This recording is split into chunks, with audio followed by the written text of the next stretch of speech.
Good day, everyone. Welcome back to our channel. So in this guide, I'm going to show you how to connect Notion with ChatGPT.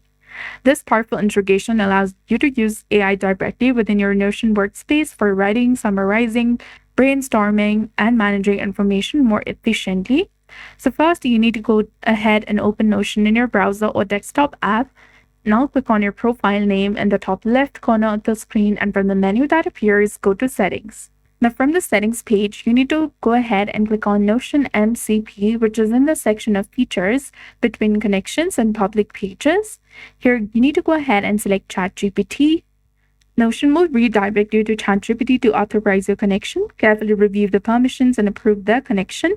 And this step ensures secure interaction between ChatGPT and your Notion workspace. Once authorized, you'll see a confirmation that ChatGPT is connected to Notion.